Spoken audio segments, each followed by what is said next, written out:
So welcome to the Urban Toronto Beekeepers Association September 2023 meeting. We're going to start with the beekeeping calendar with Marion Whittam. Marion. Thanks, Alin. Okay. So the first thing we're going to do is just to start with the land acknowledgement. We acknowledge the land that we are meeting on is a traditional territory of many nations, including the Mississauga of the Credit, the Anishinaabe, the Chippewa, the Watasani, and the Wendat peoples, and is now the home to many diverse First Nation, Inuit, and Métis people.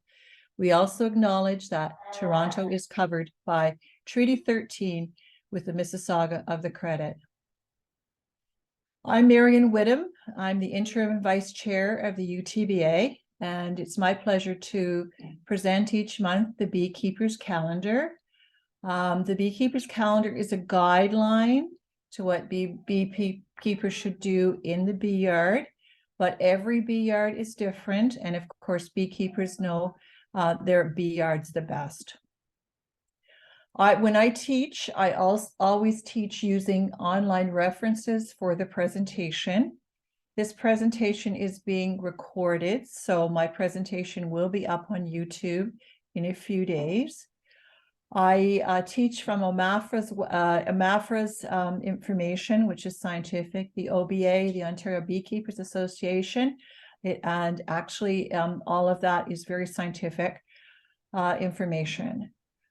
I'd also encourage you, if you need to look at the Honeybee Research Center at the University of Guelph. It has got fantastic videos, over 80 of them now. They're YouTube how-to videos and other resources for beekeepers. These are the reference sources, hard copy books that I use for myself when I do presentations. The Dewey Caron book, Honeybee Biology and Beekeeping. It's an excellent resource. A Stories Guide to Keeping Bees, and our tech transfers, various guides on integrated pest management, and other books that they have, one on queen rearing and so on. So in the bee yard, we're just focusing this month on September. And my calendar will be a high-level overview of what September is like. And then Alin and Tom will take it from there, and they will give more information about the bee yard, how the late summer and the preparation in fall and for winter. Just to let you know that the OMAFRA does a survey each year and has the causes for 2022 year to bee losses, and the causes really are they found that there were weak colonies, ineffective varroa control, weak and poor queens, starvation, and weather. And these all contributed to the losses over the winter. So as beekeepers, inspect your hives to ensure that their hives are queen right and queen strong. Review your notes and records for the hives to determine the trends, such as mite levels that you might have found. What's the weight of those hives? And considering, as soon as you can, combining weak hives to try and strengthen the colonies. As I said, the OMAFRA did the survey on one of the big things that's caused colony loss is mites, the varroa mite. You've got to remember, the more bees in the hive, the more mites there are. And when you monitor for mite, the OBA typical mite threshold in August and September is about 3 mites per 100 bees. In a sample of 300 bees, 9 mites using an alcohol wash, or 12 mites in a sticky board. Watch for drop mite to determine the mite levels if you do require treatments, and always follow the manufacturer's safety precautions and instructions carefully when applying. And a reminder that oxalic acid is applied later in the season, not now, when the brood rearing has ceased. And for more information, there's a very good reference for the OBA fact sheet on oxalic acid treatment process. Again, the Ontario Beekeepers Tech Transfer Center has lots of videos on varroa mites. And I suggest that you may want to review those just to refresh yourself about the varroa mite situation. Again, many more resources from Paul Kozak, our chief apiarist of the AMAFRA, Now or Never, late season colony management from the OBA, and also what you can watch the Ontario Animal Health Network's instructional videos about monitoring varroa mites and alcohol wash. The other thing that's extremely important is that you have to make sure that your colonies have a good weight. Colonies need ample food stores to meet their winter energy requirements. Check the hive weights to determine if you have an adequate honey stores. And there's a few ways to do this. You can just kind of tip it and see if you can't. Move it if it's extremely heavy. That's not very scientific. Another way to do is put a luggage scale on the back of the hive and try and lift it, and you get kind of an approximate weight of one section of it, and then you can do some math. But both the MAFRA and the OBA recommend that single hive should weigh at least 70 to 90 pounds with a single brood box, and that's honey stores, and at least 100 to 120 pounds for double brood boxes. And the hives, if you're lifting them, should be really difficult to lift.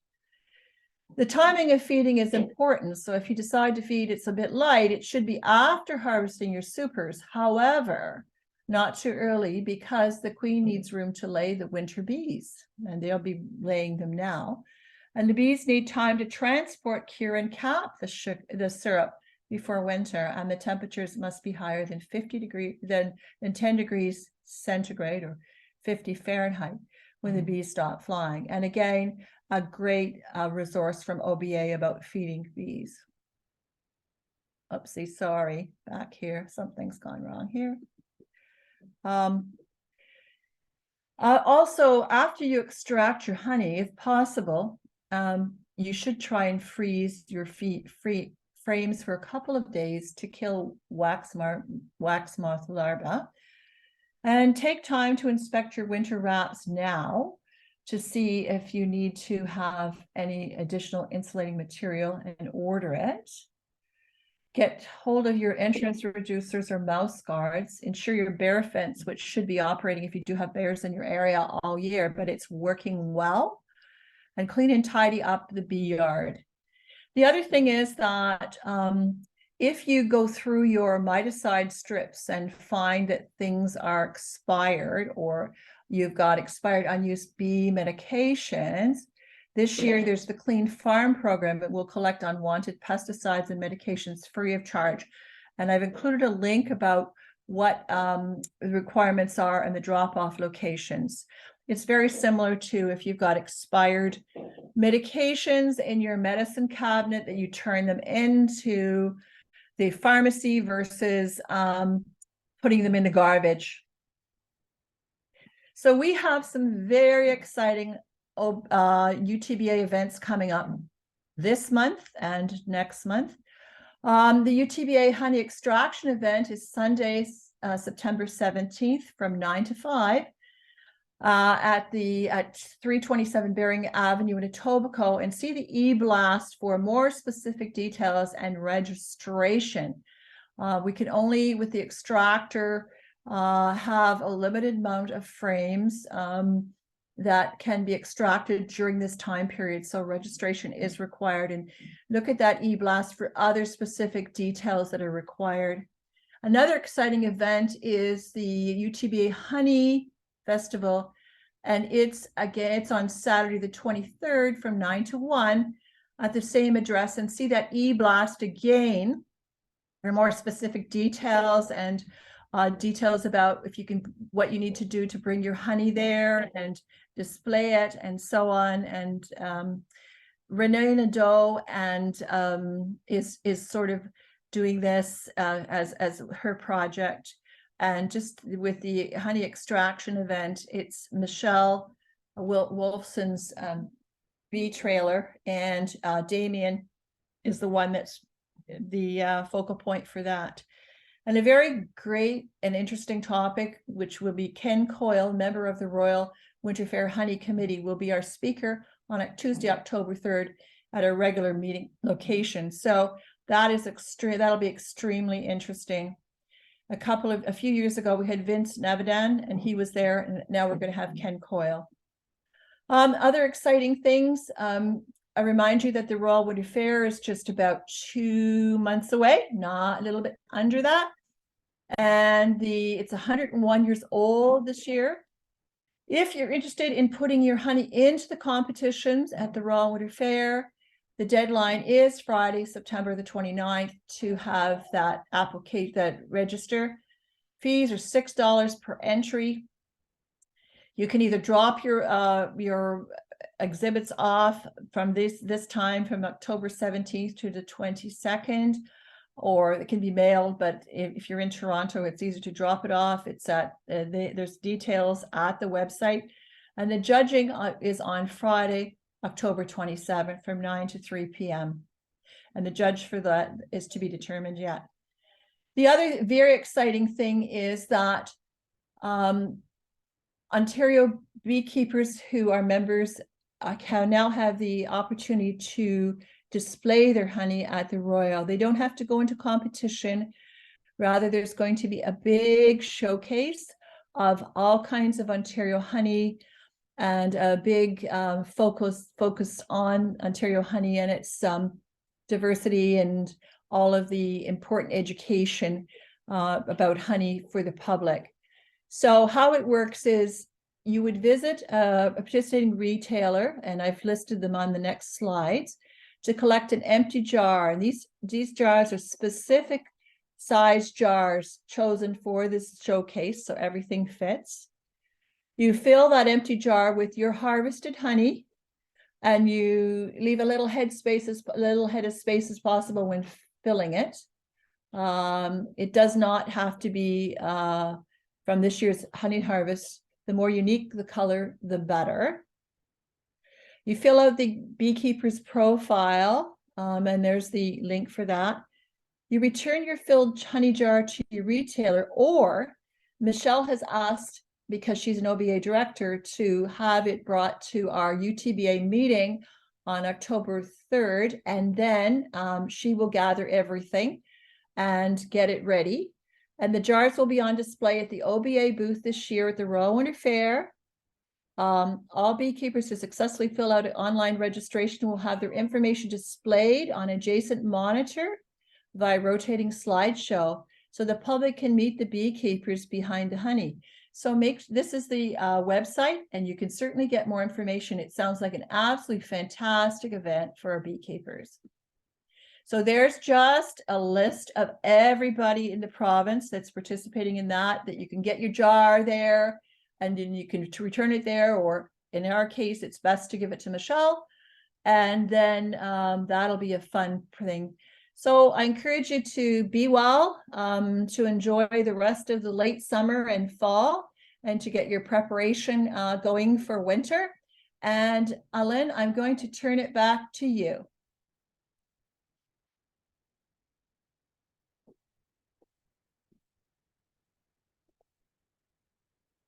Alin? I was on mute. Okay. So that's great. It's back to you. Thank you. So we're going to talk a bit about the summer. Let me just admit anyone who's waiting. Okay.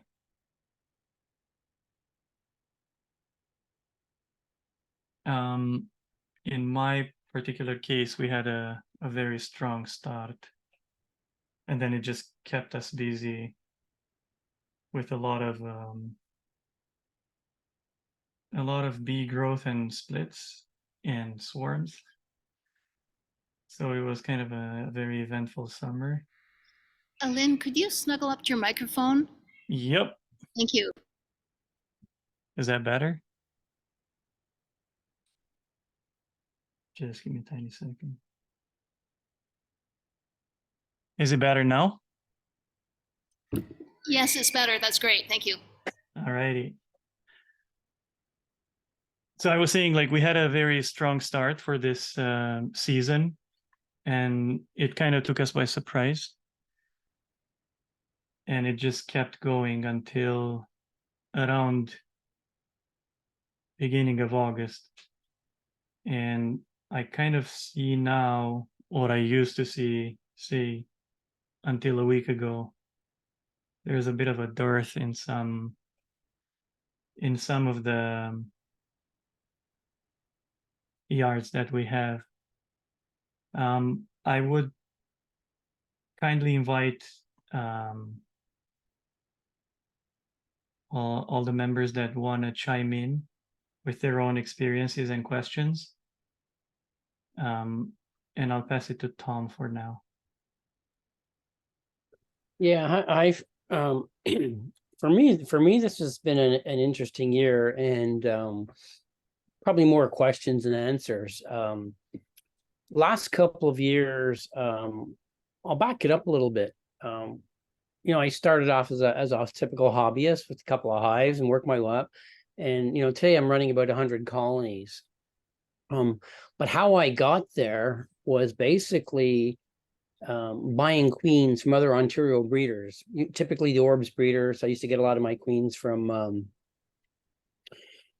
Alison Van Alten out there in the Hamilton area. And then the last couple of years, I started raising my own queens. But my job is also the busiest at that queen rearing season, so it makes it hard. And previous winter, I had a little bit of loss. And this year, I really did not have time to raise my own queens. And so it was the first year I bought imported queens, and I got Ukrainian queens. And so the mystery is this. I had much more swarming this year than I've ever had. And so, you know, you got to be careful when you draw conclusions, whether it's sort of scientific or not. But so I was trying to determine whether the swarming was environmental because we had a lot of rain, or anecdotally, I hear from people, these Ukrainian queens actually don't like to have big, large colonies when they typically start to grow. So anyways, I had more swarming this year, and I'm still trying to put my finger on whether it was environment or whether it was the genetics of the queens that I got from Ukraine. Interestingly enough, what I did do to try and keep it, to answer sort of more of a, I won't call it a scientific trial, but you know, with a little bit of sort of reasoning, I put all those imported queens in one yard. I didn't spread them out through my operation. And my other yards where I did splits, I let one yard raise their own queens and mate them locally with the queens in the area. And those 2 yards where I did the most splits, I did not have the same amount of swarming as I did with the Ukrainian queens. So again, not exactly science, but you know, I've been talking on the forums with other people, and which just kind of told me what I already know. I like to buy local queens from local Orbs breeders. They've served me well over the last few years. Another little observation I have, and again, I don't know if it's environmental or management, but my honey yields were a little lower this year. And also the bees seem to be taking much longer to cap the honey. I see frames that are full of nectar and they've just taken much longer to cap it. And one observation that really was interesting for me was during the peak of the smog from the forest fires in Quebec, when it was really thick here in Ontario, we had days where it was definitely flying weather and my bees were not foraging. Like they were not foraging on those days, because usually I wouldn't know because I pop into the yard, I do some work and I go. But these days I was hanging out at the farm all day and doing some work because I've been building a honey house at the barn. So I was watching, and it really became clear to me when I was watching the bees in that yard, they're not foraging, and the temperature was ideal, but it was just so smoggy. So probably no help to anybody, but that's some of my observations from this summer. And we can talk about management after, once everyone else wants to chime in about sort of their observations this year. Did you get a chance to pull any of the honey that from those yards that were in the smog? Well, I think they were all in the smog, actually, because, you know, when I you know, my office is out in Trenton. I live here in the city, but when I drove out to Trenton, I stay over sometimes. And I walked out of the hotel one morning, and it was just nasty. Like I walked out the door of the hotel, and before I even got to my car, I could taste it. And that week where I really noticed in the yard in Toronto was quite heavy in Toronto. So I think it's been sort of pretty through the province. So we started extracting, but we didn't notice any difference in taste. Did you notice anything? Like I haven't extracted yet. Usually another change in my operation this year, and this may have an effect on my yield too. You can give me your 2 cents on this, Alin. Typically, I do a late spring, early summer extraction, and then I do a late summer, early fall extraction. So when you pull that first round of honey and then you put the wet supers back on, I know the bees are more inclined to work them and fill them fast. And I didn't do that. I left my honey on. So I'm just doing one late season extraction. I think that may actually have part of the, that may have some impact on my honey yield. That's anecdotal. I don't have science to back that up. That's what I'm thinking. I used to just do one extraction every season, and Yeah. I wouldn't know. This year the bees filled all my boxes and I didn't buy new ones, so yeah, and I didn't have issues with humidity.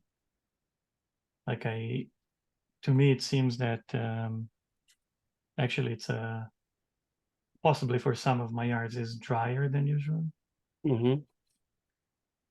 Especially in Northumberland, which usually is wetter. But yeah, we had a swarm. We had a swarm 2 or 3 days ago. Like the bees are still swarming. I've also have been seeing late season swarming, but again, mainly with the Ukrainian queens. For us, it's just I think the like our bees are brooding strong still. We had the hygienic test a week ago. Yeah, like last Tuesday. And while doing it, we had swarms. The colonies are still very strong. So we still see cells, and Yeah. we collect swarms. Same here. Like my hives are healthy and strong. That's why it's not weak hives with the honey yield. Because as part of getting my permit to sell nukes and queens, I've had inspections of both my yards in Peterborough and yards in Toronto, and both times the inspectors could virtually find no mites. I think in one yard they found 1 mite. My mite levels were very low post my spring treatments. Yeah, we had one of the LVG. Maybe I can find the video. Yeah, maybe you can explain to what folks LVG means. Yes, Michelle. Sheila, actually, what Oh, treating sorry. that's given you such wonderfully low mite counts? What treating have you done? I sort of, I don't go with the norm. I know I have stood in front of rooms myself and taught and spoke about IPM. I no longer believe in IPM personally for Varroa. I think Varroa mite is such a destructive pest that, you know, I come out heavy guns from the beginning. I typically treat every spring, 2 pads of Formic Pro in the spring. My personal philosophy on mites is I have two things that I have to do every year. I've got to start the season off with mites being very low because they're only going to go in one direction, which is up. So I treat in the spring, even if my numbers are at or below threshold, and I treat midsummer to knock them down before the queen will start laying what will be our winter bees. Because I want to, I don't, we got caught up in thinking we're killing mites, which is part of the equation, but really we're killing mites with the purpose of stopping the spread of viruses. So if we can knock those mites down before the queen starts laying what will be our winter bees, they're more likely to go into winter virus free. So I'm always trying to knock my mites down by late July, early August. What do you use in the summer? Also Formic Pro? Yeah, twice a year, Formic Pro, and in the fall I follow up with oxalic acid vaporizing.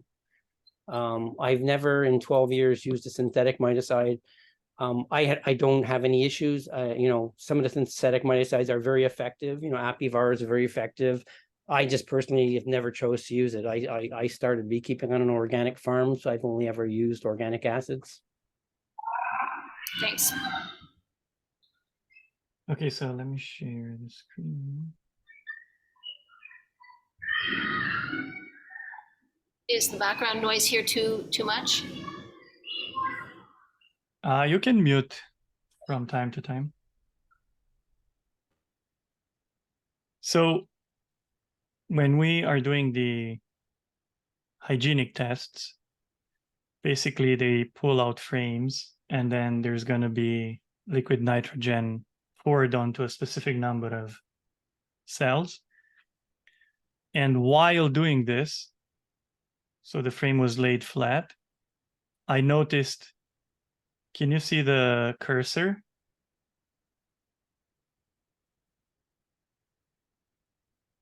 I don't see your cursor. All right. So basically there's 1, 2, 3, 4, 5 varroa standing in the sun here. And so what they're doing is, as there is a few cells, if you look on the left side, there's a few cells open with like drone cells.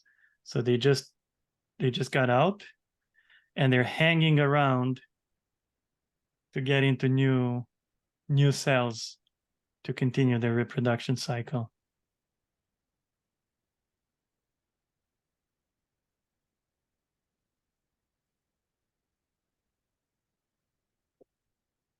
So we treated our hives in, I think it was end of July when we started doing treatments, and these hives here were not treated to be part of the hygienic plus LVG low overall growth testing. Alin, Yep. you've mentioned LVG twice. I know what it is, but for the sake of some of the new people who may not know what LVG is or what it stands for, maybe you can give them a sort of what that actually means. So LVG means low overall growth, and it's a new test that has been introduced, I think, last year in the ORBS breeding program, where we're selecting for the colonies that have the lowest growth in terms of varroa numbers across the season. And this means no treatment for recommended 14 weeks. This year I did 13.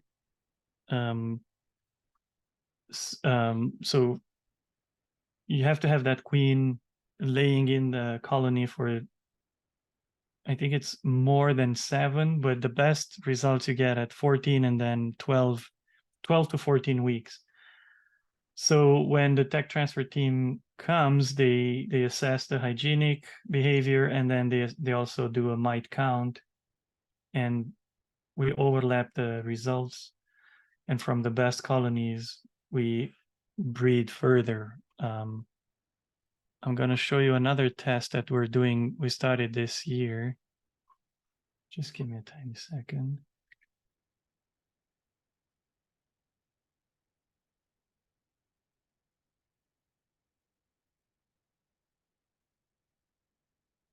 So this year we also started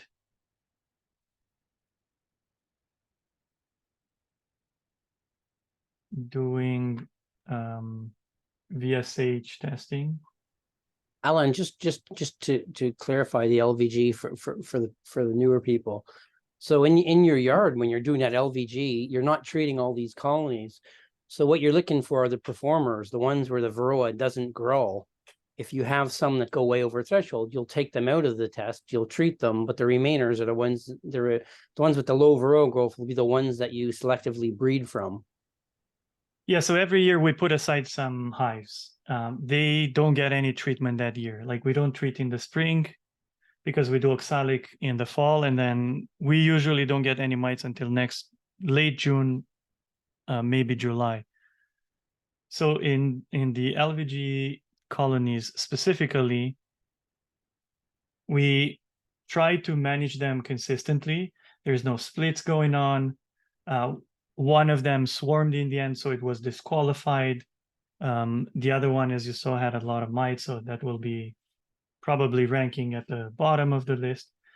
So once we gauge which ones of these have the lowest growth in terms of varroa, those next year become the breeders. We graft queen cells. We graft larvae from them, and then we grow queens from those colonies.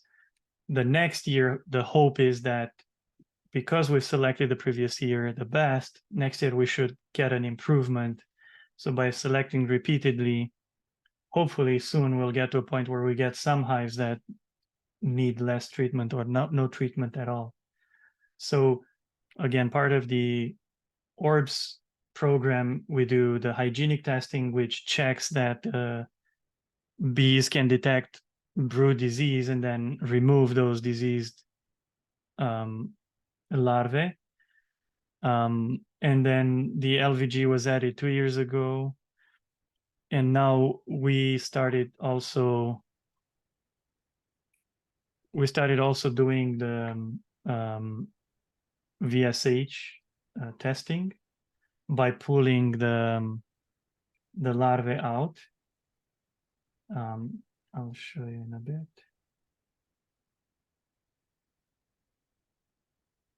So we basically pulled 100 pupae out of their cells, and then with each removal, we check the cell and the pupae to see if there is any mites inside. If those mites have been reproducing, or if they are present but not reproducing. There is a specific age for the pupae that we work with, because at that point we should see adult varroa offsprings. So this is the 100 that we did. And I'll show you also. So this one here. So if you look in the center bottom, basically there's a family right there. So there is a mother, which is dark brown. To the right, a bit lighter, it's one of the daughters. And if you look at the left side of the darkest pupa, there is a tiny male varroa. So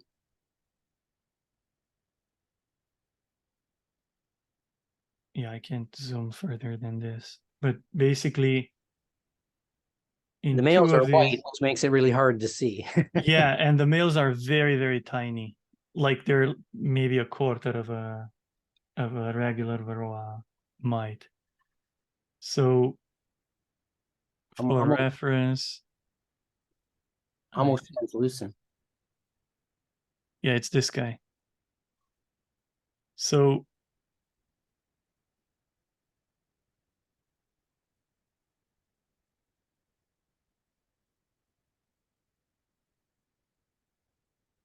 sorry, it takes a bit to load, but basically this is the size of the male.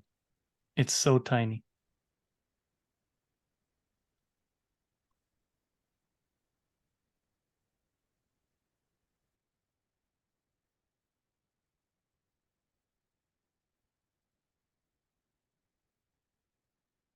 So this in the center is the mother, varroa mite, and then on the left side there's the daughter. And I'll show you this on the actual pupa.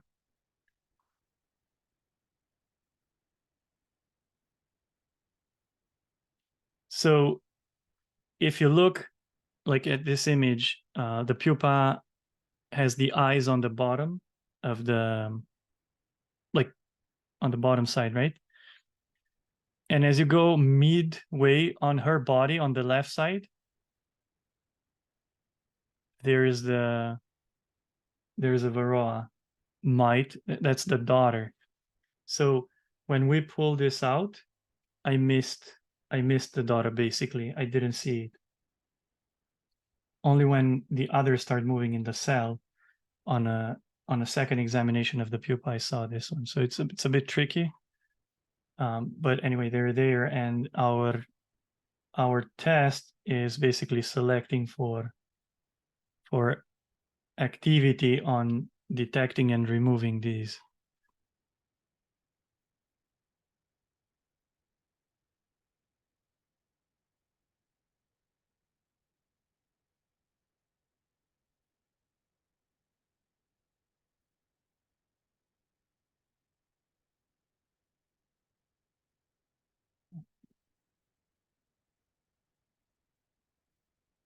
So as I was saying a bit earlier, about 3 weeks ago or so, we started noticing that some of the hives are very dry, and we started feeding.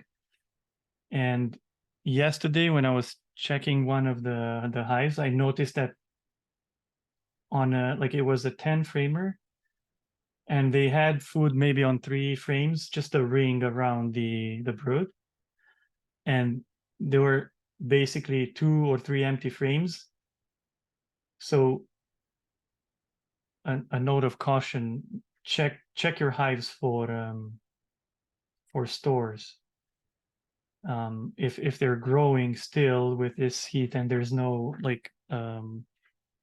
not a lot of nectar coming from the goldenrod, make sure that they can hang on and have good stores for the winter.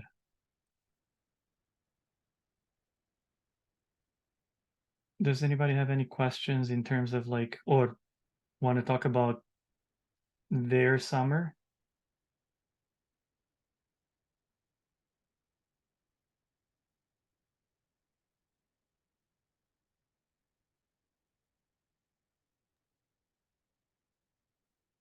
If not, I'm willing to start sort of getting into how I sort of do winter prep, Sure, yeah, we can do that.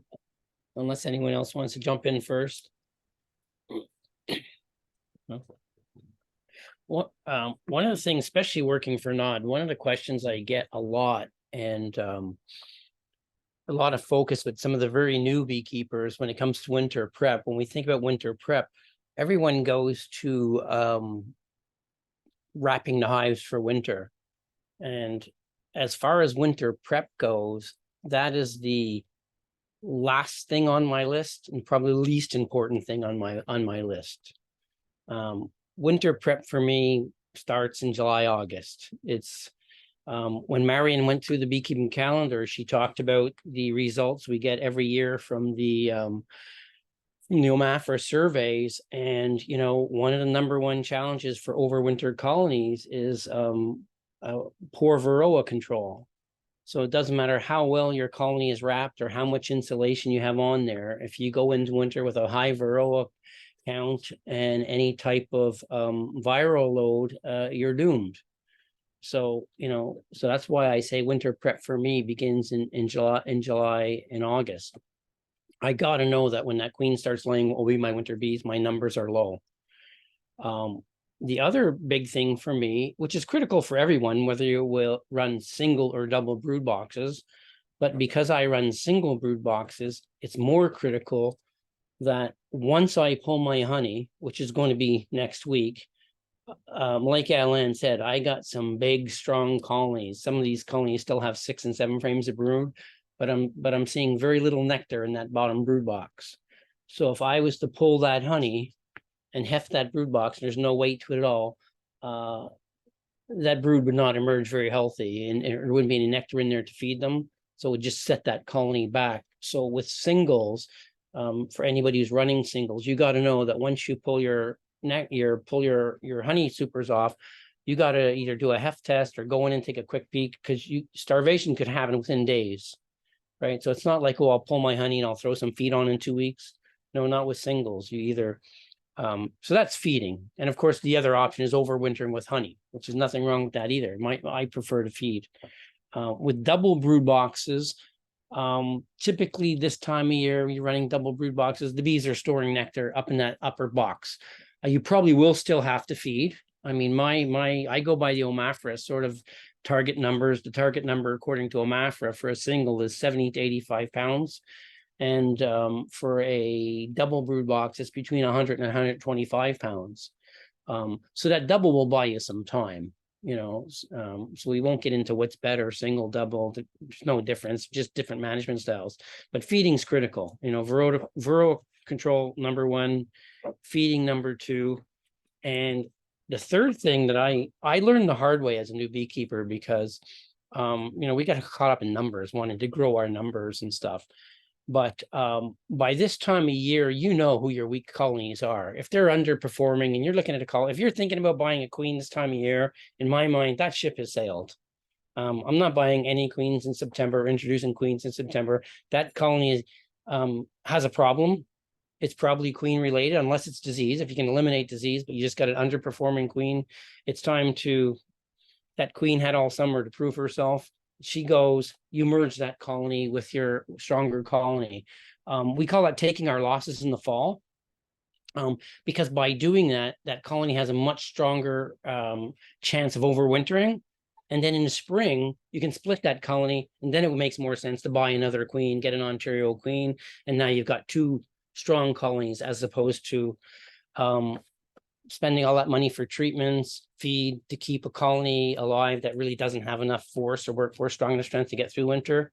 I think the OMAFRA recommendation for a single 10-frame brood box is a minimum of seven strong frames of bees. If you don't have that going into winter, now I'm not talking nukes. I'm talking about a 10-frame box, because you can overwinter nukes. You can overwinter small colonies, but that's in the adequate size cavity. So this becomes a factor too. You have to have an adequate size cluster in the proper box. Trying to overwinter 3-4 frames of bees in a 10-frame box is not a good proposition. You can overwinter nukes. Another topic. Yeah, so that for me, it's varroa control, feeding, colony assessment, size, and then by the time that's all done, then I wrap. And even though I work for a company that makes a winter wrap, I always jokingly say, I think my bosses hate when they hear me say this, but and when I talk about wrapping the colony, what happens here is far less important than what happens here. I think you really need to have insulation between your inner and outer cover. It's far more important than the wrap, because a strong colony is going to generate a lot of heat. That heat's going to rise. If it hits a cold outer cover, it's going to cause condensation. It's going to drip down on your colony, and it's got hypothermia, and you're going to lose your colony because they got wet. So for me, insulation between the inner and outer cover is far more important than the wrap.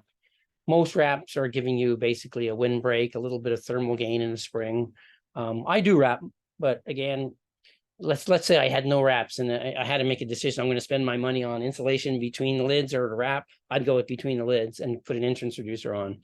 But I wrap all mine with, for years, I used strictly bee cozies. Last couple of years, I've been doing a mixture of the bee cozies and the Wellington County wraps. To be honest, I don't see any difference, because I think I ticked the 3 important boxes before that. You know, mites, feed, adequate size colony. And So what do you use for insulation? In between the inner and outer cover, I have done a couple of years. I did just multiple layers of newspaper, which has worked for me. I use the inner cover pad that my company that I work for, Nod, makes, that has used for me. I've also used rigid styrofoam insulation. I think all those things work. My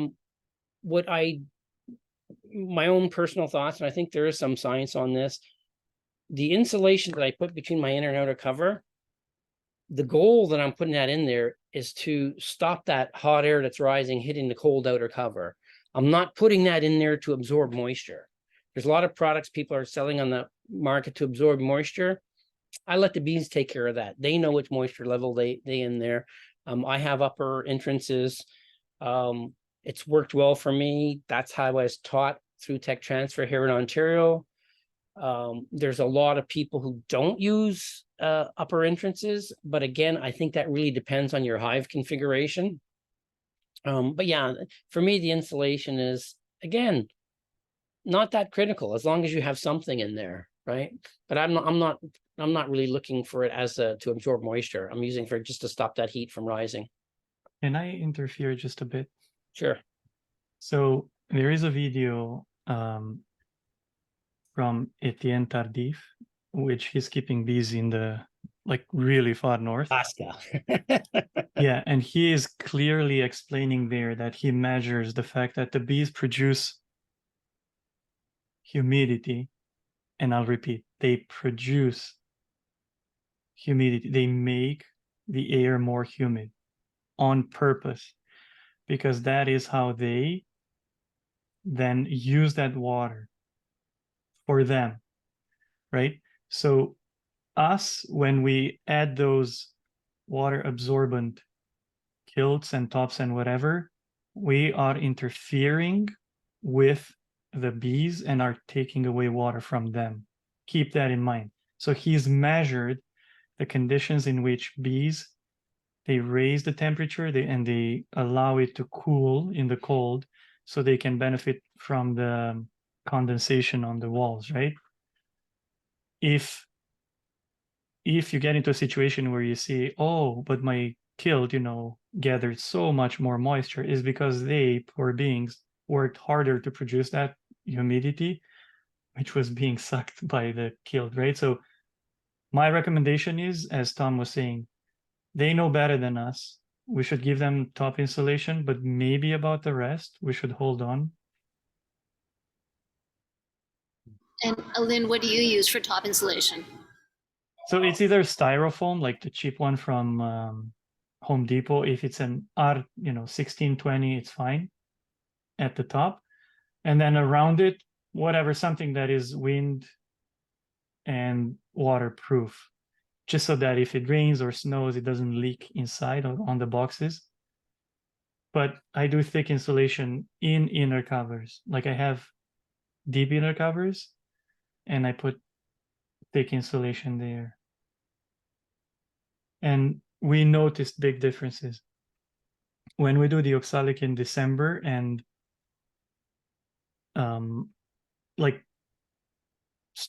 most of the strong colonies, they don't cluster. And we get the same in the spring when we start feeding pollen patties. It could be -10 outside and they're not clustered. If they have that good insulation with no top entrance, they just maintain the temperature that they need so that they can walk around in peace, and they're not affected by the temperature outside. So it's a whole different story. If you're interested in more about the insulation, and so look other videos from Etienne on YouTube. But basically top insulation and a bit around, if any, around the hive, works good for them. Yeah, I used to overwinter with just tar paper. I think. Excuse me, what is APN? What is APN? The video channel, APN? Oh no, Etienne is what he was saying. Etienne. Oh yeah, okay, Etienne. Okay. Etienne Tardif is a beekeeper in Yukon.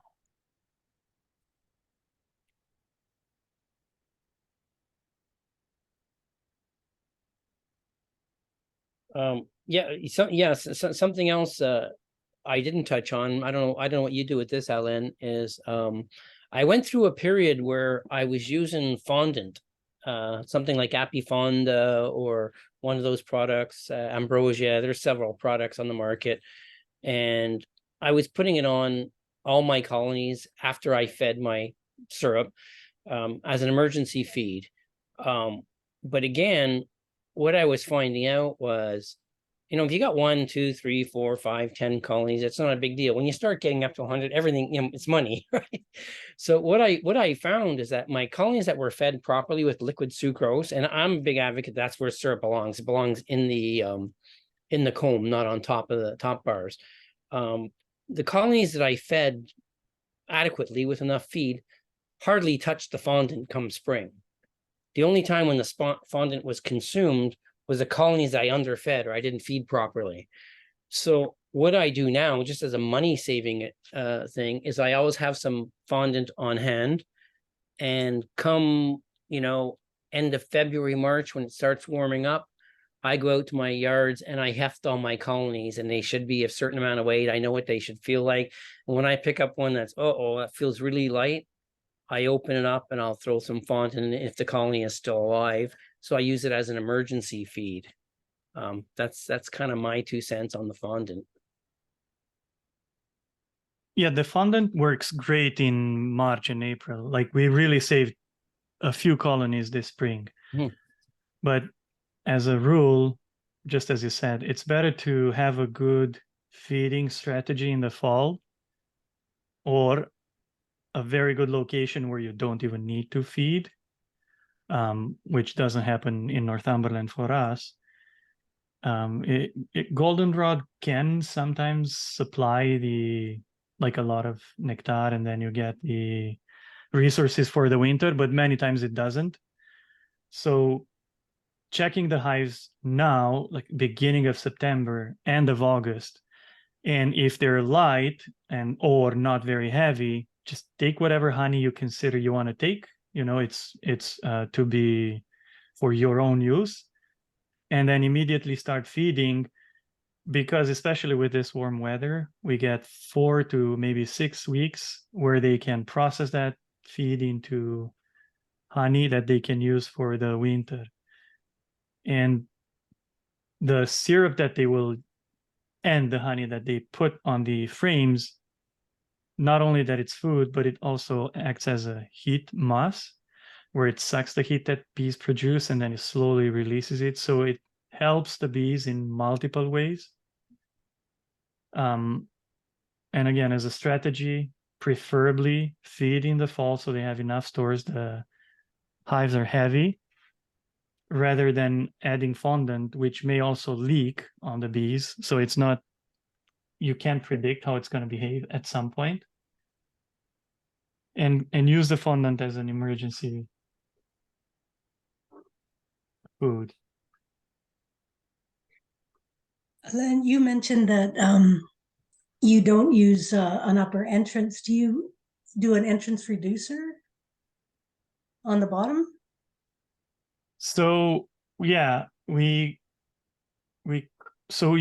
we did last year and 2 years ago was, we, in the fall, about this time or later a bit, we were using tape to seal the top entrance. But this summer we kept some of the entrances closed for the whole summer, and we didn't notice any issues.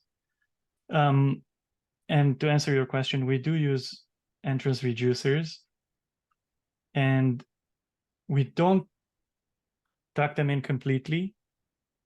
What we do is we angle them so that, say, half or a bit more than half is inside, like under the box, and a bit sticks out. And usually we try to orient the end of the entrance reducer that is under the box, that is closing that side, on the wind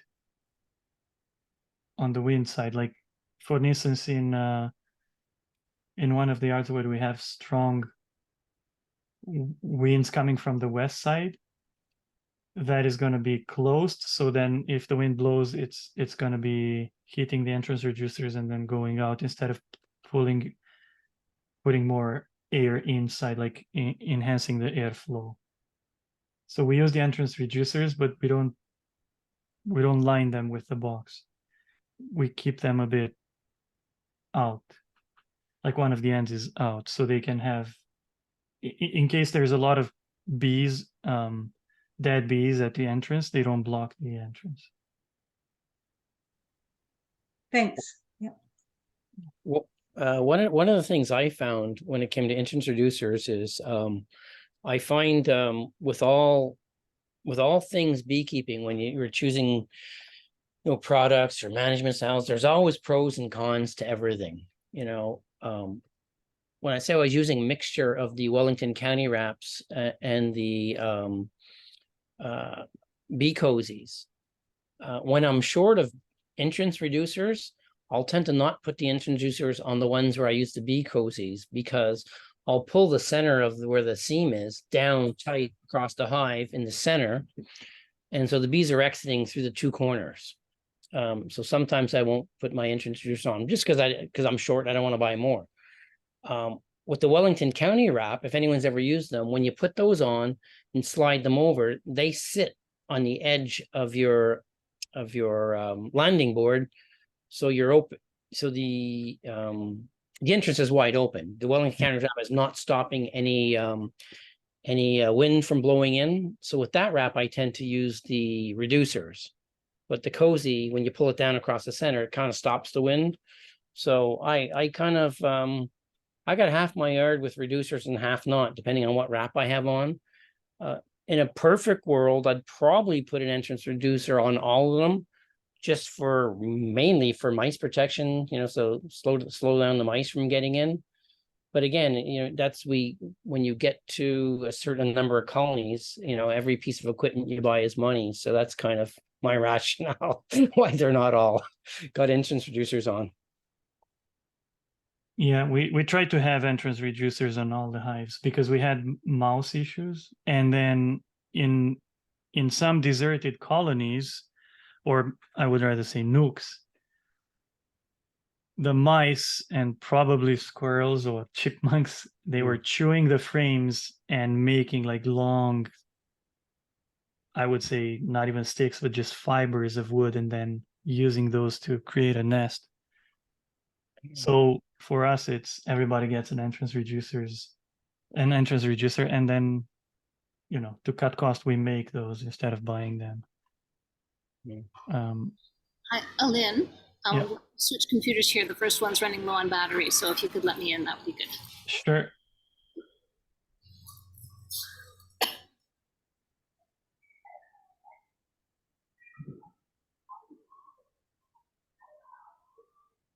All right.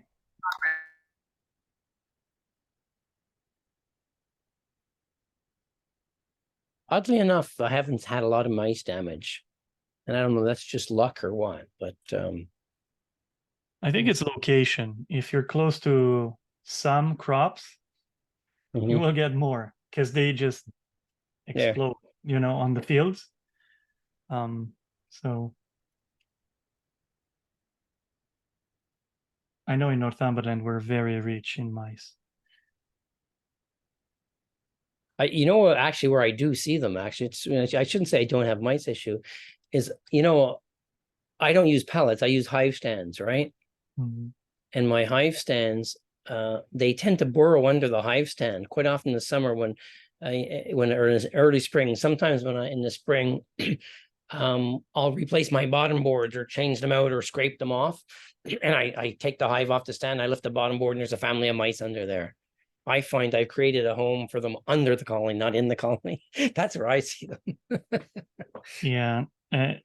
It's now, I would say it's now time to start thinking about that. Like, in terms of like fall/winter preparations, very important these days would be count the mites, treat if needed.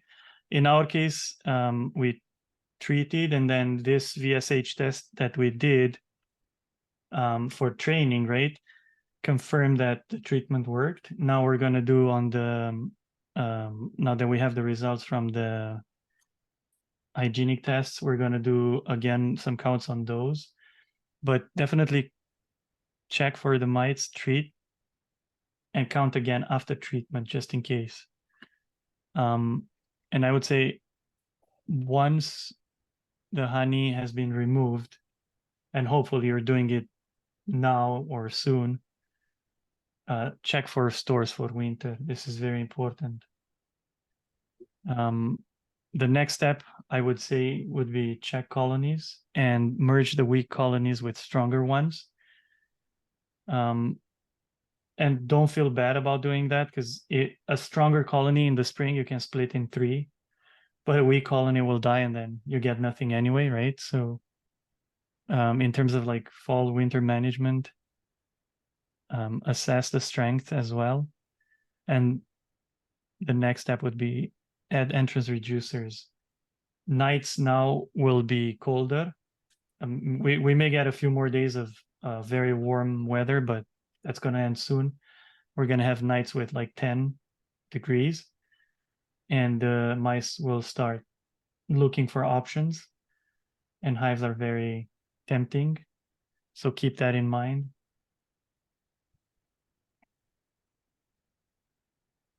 Yeah, one of the other things I didn't touch on, Alin, too, which was a learning curve for me when I switched from double brood boxes to single brood boxes, is when you got a single brood box, and you got a lot of capped brood this time of year, the way I do my feeding is I don't do it all at once.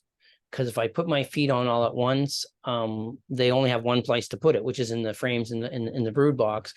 So basically, you can create a situation where you're basically honey bound or nectar bound. The queen has nowhere else to lay, so you shut her down. So I do my feeding sort of in a couple of stages. I'll put a gallon on at a time, and until the queen starts slowing down. I've made that mistake where I fed too heavy all at once and created a situation where I was sort of honey bound, and so you're basically stopping your colony from growing, because they're still laying brood this time of year. They're still brooding up. Especially with this warm weather, there's going to be brood for sure on a very, on a heavy side. But in relation to feeding, I was researching a few days ago feeding videos from University of Guelph, and they were saying that I think it was a 20 frames colony would need about 4 gallons, right? So as a hobbyist, if you have 1, 2, or 6 hives, and especially if they're closer to your home, the ideal feeding would be very small quantities often. Like if you have a mason jar that is a 1 kilogram, and you feed them every 3 days or so, and then you can see the progression on how they're depositing it on frames, rather than clogging the frames and then the queen has no room to lay eggs.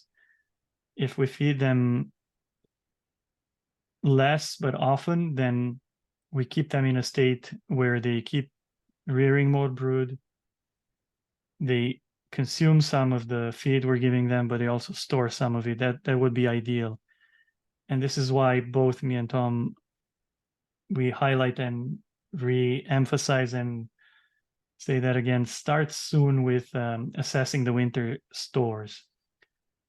Start soon with feeding, because that gives you a longer period of feeding less, and that this way we build a stronger nest.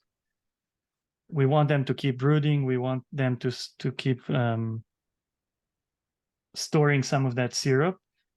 So say by mid-October or a bit earlier when we're done, we have a way stronger hive, much heavier, and so on, rather than just very heavy, but with way less bees, because again, we clogged it now. And another disadvantage that I noticed is we used to take care of another beekeeper's bees, and in this fall of 2021, they fed with, I think it was 5-gallon buckets. So they fed a lot, and then the bees had stores, but next spring I couldn't split because there was no room for the queen to lay eggs. They had maybe 2.5 frames of brood, and they were just starting to make more room by consuming that honey. So feeding is good, but preferably do it on a slower pace, on a longer stretch of time. Alin, Can we touch on one thing? One thing I want to mention is that Alin and I both manage our bees. I mean, for most part, we're commercial beekeepers. I mean, I'm a small scale. I don't make my living at, but I manage my bees as a commercial beekeeper whose goal is to grow his numbers to a point where you're making your living off your bees. I'm not necessarily advocating feeding. You know, you also have the option of overwintering your bees by leaving them honey stores. You don't necessarily have to feed. Sometimes we overlook that because we're talking about the way we manage bees. For somebody who's a small scale urban beekeeper in the city who has a couple of bees, there is nothing wrong with leaving your bees honey to overwinter on honey. I mean, the reality is, you know, we've got thousands of dollars invested in our bees. So for us, it comes down to simply sugar costs less than honey. We can sell the honey, we can replace with sugar. But from a hobbyist sort of small scale beekeeper, we're not. I'll speak for myself. I'm not saying you can't overwinter leaving them honey. Maybe it's important to mention that because we're kind of caught up in how we manage.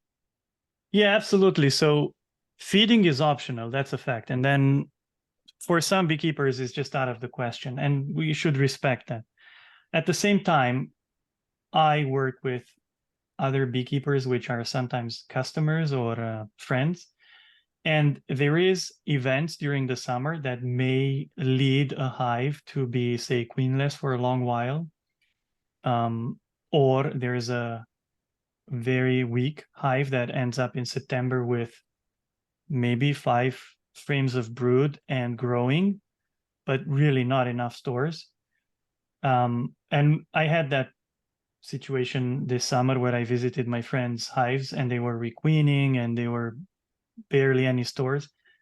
So for this reason, hobbyist or, you know, commercial, please at this time in our area, GTA and, you know, east, west, north, south a bit, try to assess the stores.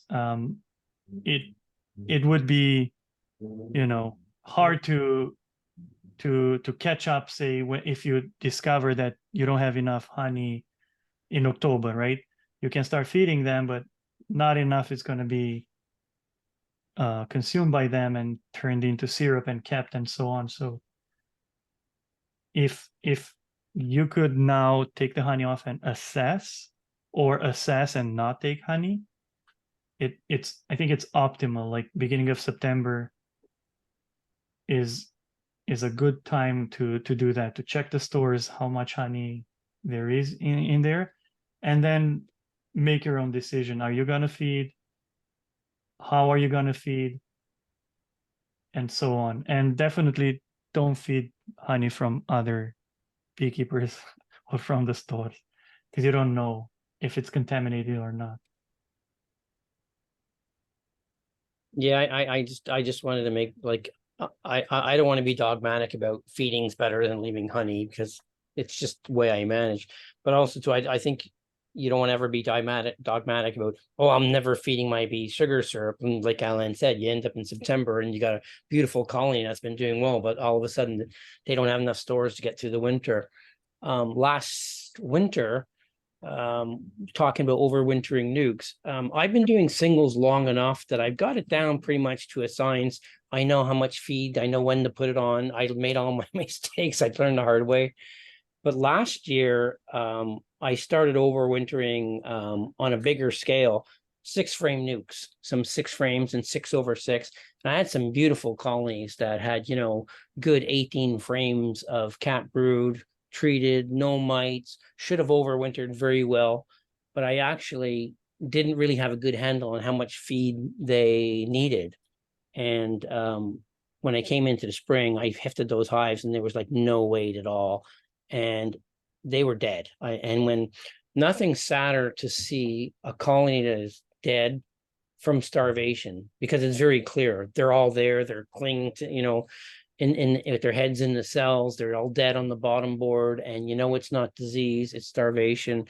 And I was doing with like one of my colleagues a 101 workshop at Dancing Bee, And I brought that colony out there to show it to people, and I was not embarrassed to do that because I'm learning that learning curve of learning how to overwinter nukes. But, as a beekeeper, it just killed me because there was a big, strong colony with a great queen that was beekeeper error. Like that colony starved because I underestimated how much a double nuke needed for the winter. So, if there's a point to this story, we're all on a learning curve here. We're going to make mistakes. I'm continuing learning and I'm continuing making mistakes. So don't be too hard on yourself when you make those mistakes. Yeah, and just to be clear, it never happened to me.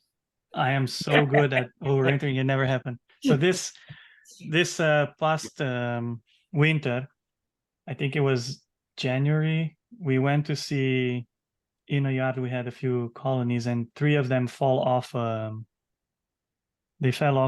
stand, and we put them back together, and they survived the winter. And they were really strong. So 2 days they were in the snow open, like the inner cover and top cover were off, but they survived. They did great. But then in the spring, one of them starved. The owner of the property there saw them flying, vigorously, probably a week or 2 weeks before we got there with a fondant. So we saved one of them, but one of them just starved. So, you can always assume, but it's better to check. And the sooner, the better. Does anybody have any questions in relation to feeding? Or maybe wrapping the hives? Alin, you mentioned feeding with a Boardman feeder at this time of year? Like with a jar? Yeah, you can just use the canning jars. A mason jar? Yeah, mason mason jar jar. with Yeah. the attachment to the front, and you can No, do no, that. no, no, no, no, no, no, No. Okay. I just put it on top. Yeah. See here on the entrance. Sorry, on the hole of the inner cover. So I put it on the hole of the inner cover. A box goes around it, like an empty box goes around that jar. Gotcha. And then the top cover. I gotcha. Thank you so much. Yeah, I Yeah. was thinking, okay, yeah, and it's Yeah. 2-to-1 syrup, right? No, that's what I do is just 1-to-1. The reason is that 1-to-1 syrup stimulates them to keep raising brood. Okay. Yeah, and because I start doing it now, they will keep going. So thin syrup does 3 things on bees. It biologically tricks them to raise more brood, produce wax, and be more hygienic. So it's a double advantage here that you get bees and you get food, as opposed to feeding 2-to-1, which they quickly store away and you get some brood increase, but in my observation is not as strong as if you feed them 1-to-1. And can they store 1-to-1?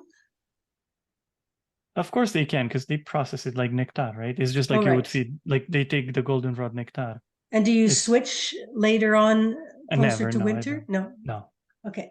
So No, because go on. No, you go ahead.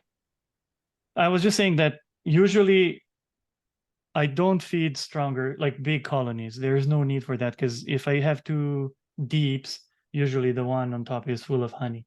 Where I feed is colonies that are in trouble. I see that they have 6 to 7 or something like that frames of brood. That is worth saving. Also, what we feed is nukes, because we overwinter indoors. We want them to have stores. We want them to keep rearing brood. But like strong colonies, 20 framers usually don't need to be fed, at least in my apiaries. And then the ones that need to be fed, those would be like 10 framers or nukes. And the 10 framers, my understanding from the University of Guelph videos, they require about 2 gallons of feed, which is not a lot if you, it's about 8 liters. So if you do 1 kilogram every 3 days, it's about 4 weeks of feeding. So that would be September. So not a big effort on those ones. So like all things beekeeping, this is where Alin and I differ.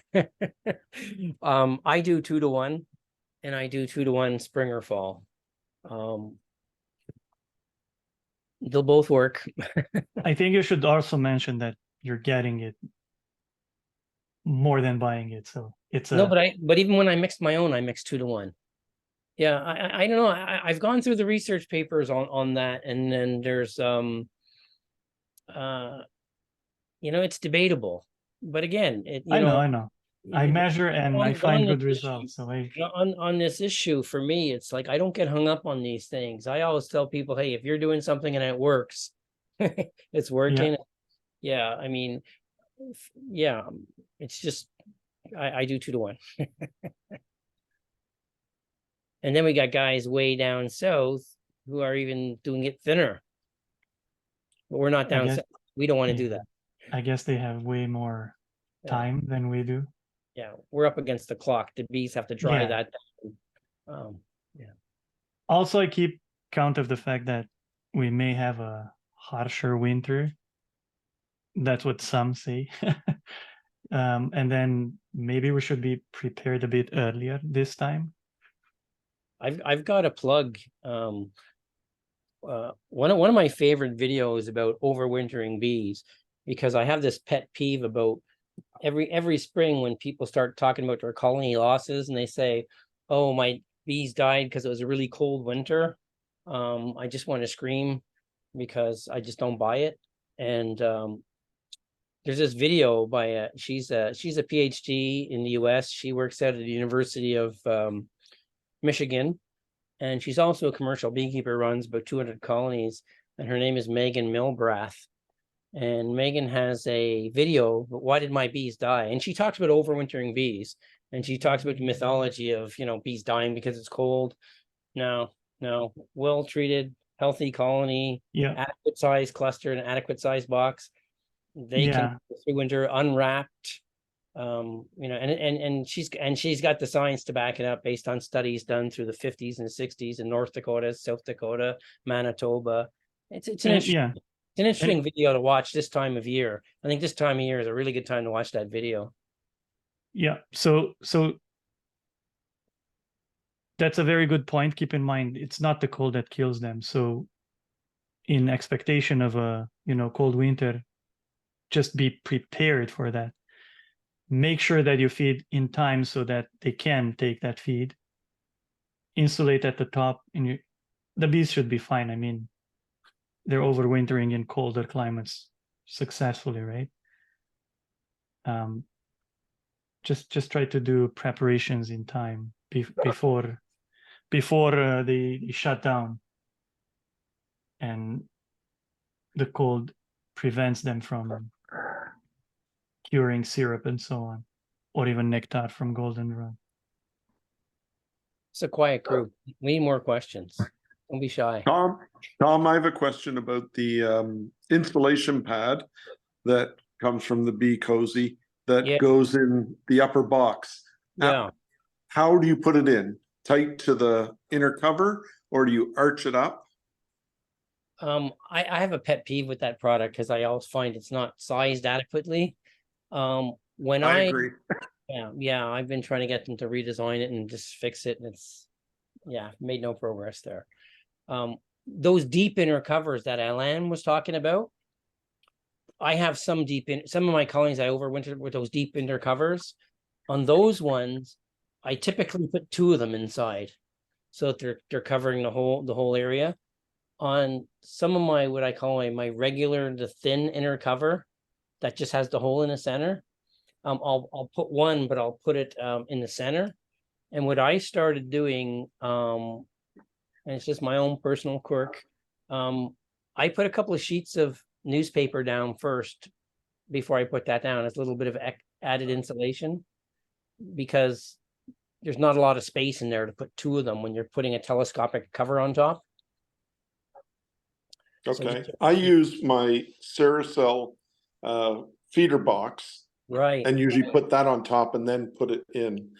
But I was never sure because it's not sized properly as to whether it on how to place it. So I started doming it a bit so that if any moisture accumulated, hopefully it would run off to the side and not run down the hole. Yeah, well, I typically just put it in the center because you know the theory being that as the colony shrinks in winter, which it will, they're going to cluster towards the center of the box probably, or on the sunny side of the box. If you ever notice in your bee yard, there's always what they call the sunny side, where that side of the box gets warm first. If you ever pay attention to that, you'll notice your cluster will move to that side. Sometimes beekeepers don't pay attention to that, but it's when you notice that observation for the first time, it's pretty standard. Your sunny side of the yard is where the cluster will move to. Okay, and I have another point to talk about is, as Alin knows, I have a queenless hive that I tried to queen right, and we just did a check on it, and we don't see, the queen is gone. So we did not see her in there. We only see the 4 frames of brood that we had put in there.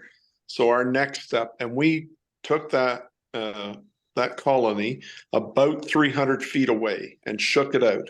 And it was not in direct line of sight to its original location. So when we hurried and got the bottom box and bottom board back there, there were bees waiting to get in. So we moved them back there.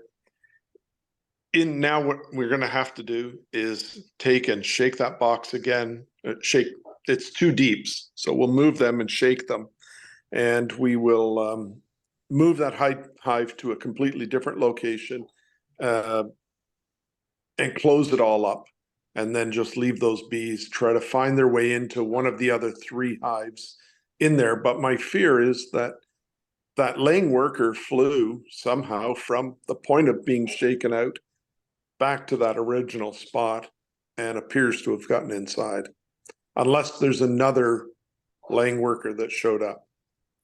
Yeah, I've surrendered to laying workers. This is how I do it. And again, you know, I've got a lot of colonies, so I'm not always too worried about losing a colony.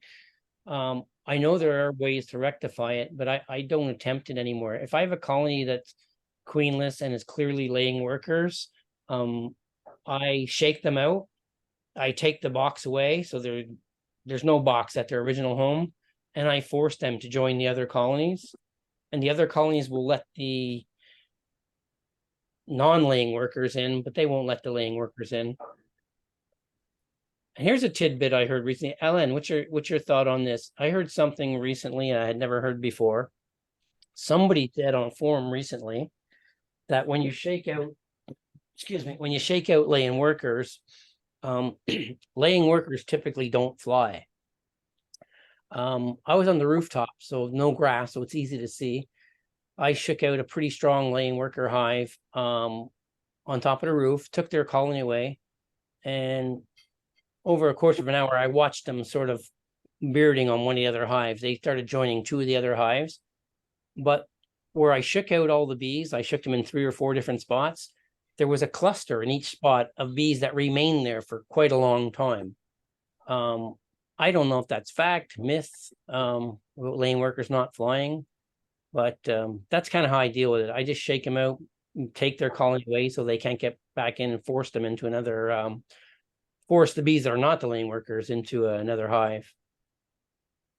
So they won't corrupt that hive at all? No, because the other hives won't let see, when you have a colony like that, they're not all laying workers. There's only some of them are laying workers, right? And the laying workers have a pheromone. They put out a scent, much like a queen. So when they approach the colony, they have a pheromone, a scent, so that the receiving colony knows, hey, this smells like a queen. They're not coming in. But they'll let the other ones in.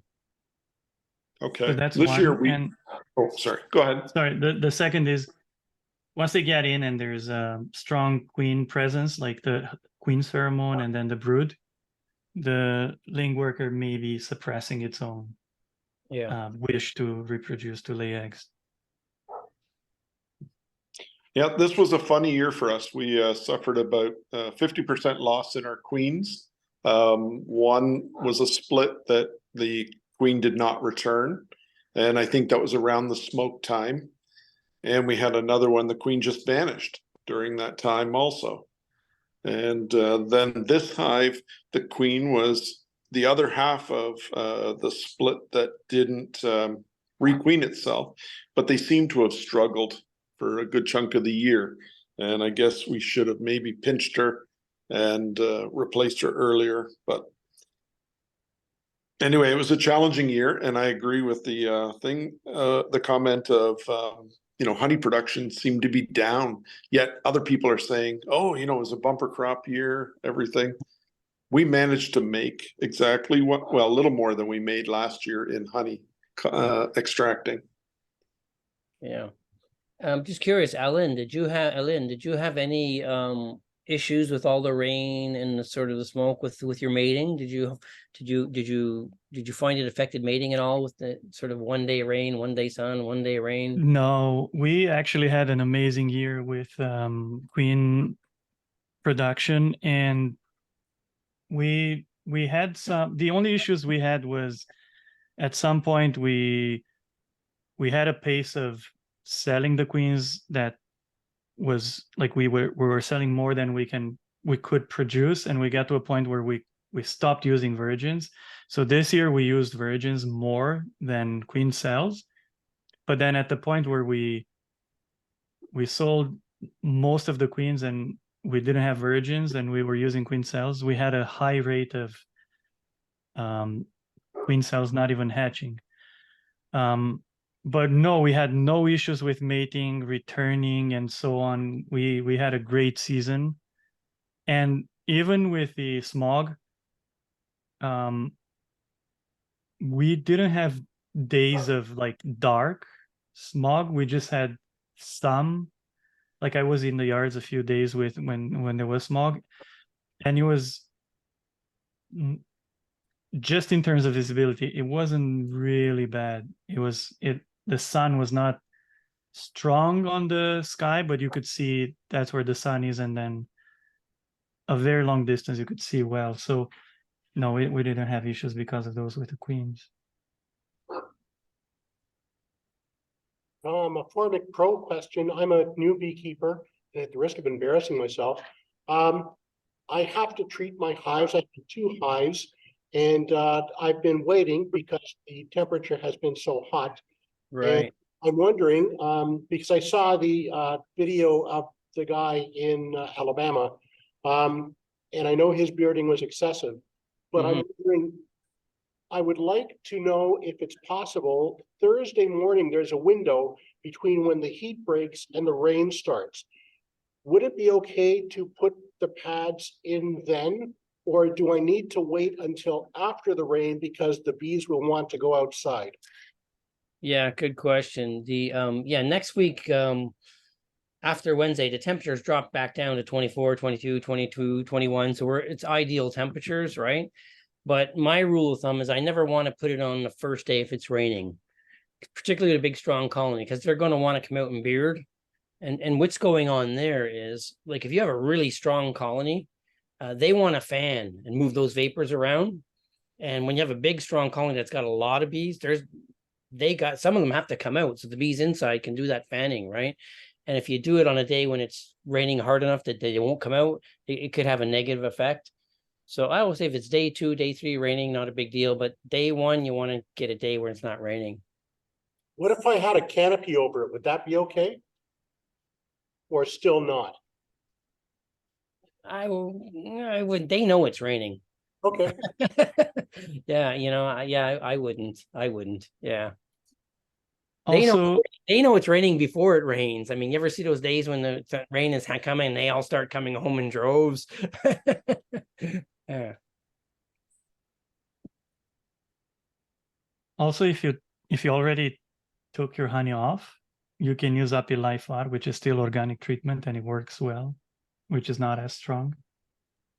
We used it successfully last year and this year. Yeah, there are other options. Yeah, but out of the other options, this is the lightest one. There's also Thymovar, I think, but that's very, very strong.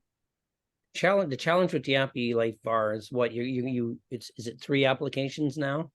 Yeah, it works great. We use it for all our nooks and mating nooks and smaller colonies that don't have honey. It's amazing. Yeah, again, it depends on your situation. If you're a hobbyist in your home and your bees are in your backyard, For yeah, sure. it's not Yeah, a big deal. absolutely. If you're driving hours and you got multiple yards, that the 3 trips makes a difference. But yeah, you're Absolutely. right. Apilifar Yeah. is definitely an option. But for small scale, it's great. It's not very toxic. You don't need to prepare it. It's pretty affordable. It's a very good treatment. There's no issues with the queen as well, so keep that in mind as well. Yeah, the queen issue I always have to defend because I raise queens and I don't have the queen loss. I mean, the queen loss with Formic Pro is people pushing the envelope, treating when it's too hot, wanting to throw it on the day it's raining, putting it on with entrance reducers, putting it on with robbing screens on. If you follow those, the guidelines, you're gonna mitigate any of the chances of bee mortality or queen loss. Unfortunately, human nature being what it is, I take a lot of those calls from our US customers who will call me up and say they used Formic Pro and they had a negative outcome. And the first question I always ask them is, when did you put it on, right? So they tell me the day they put it on. And then I say, where are you located? And then while I'm talking to them, I start pulling up the weather for that area. And more often than not, they're pushing the upper limit of the temperature. Yeah. I mean, it can happen. I'm not saying queen loss never happens.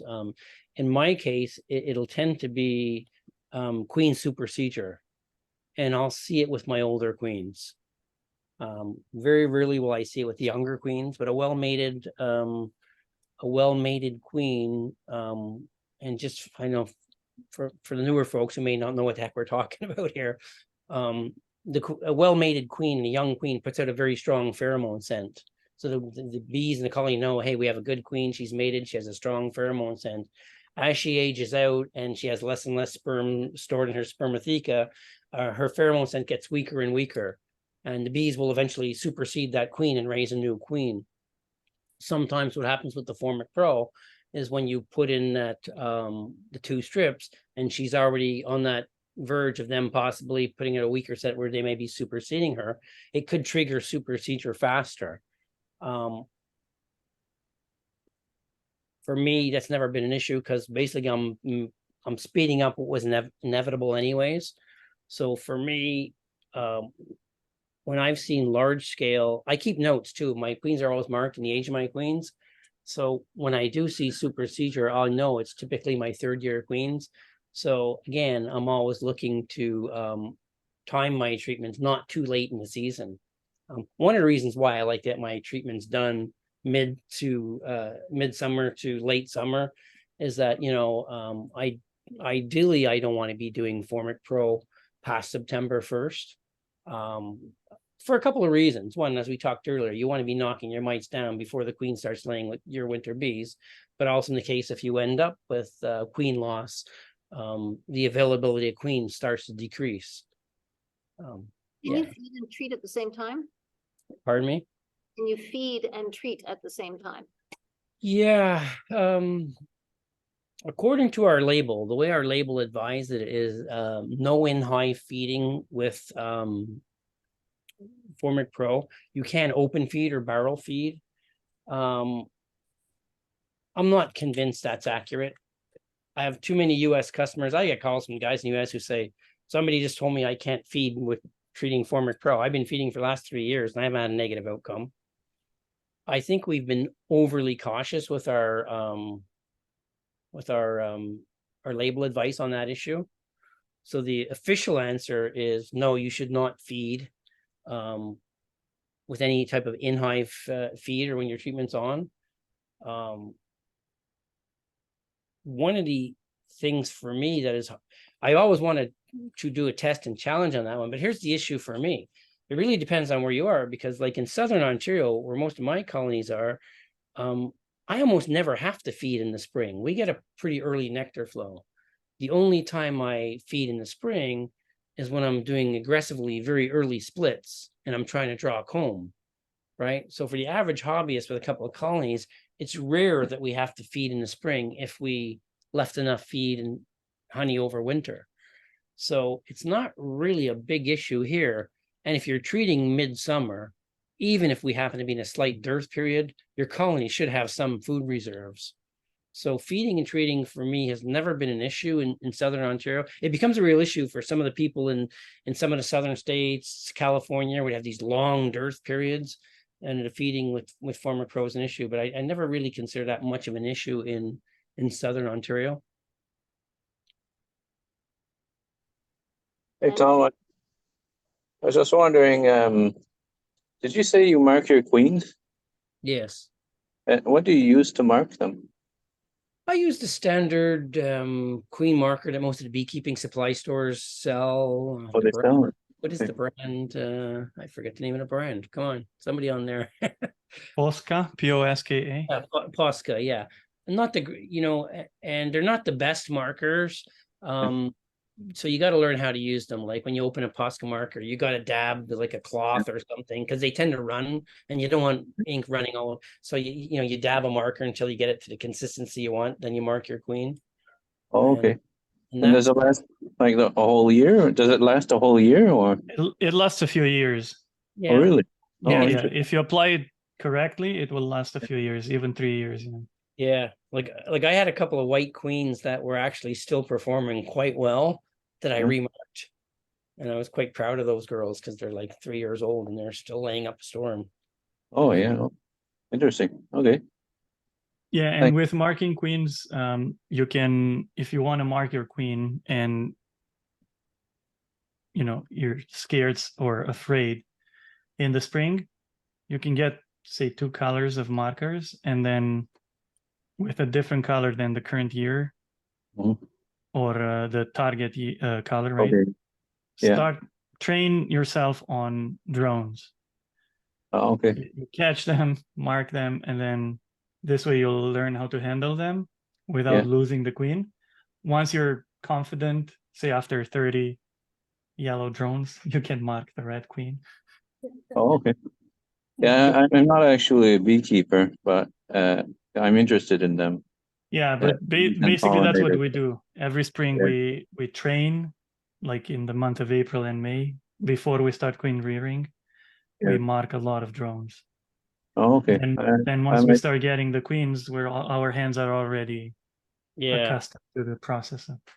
For somebody who's not raising queens on the scale that Alin is doing, there are some little devices that we call a one-handed queen marking cage, where you put the queen inside and has a little plunger where you push her up to where she's at in between a grate, so she can't really move, and then you mark her.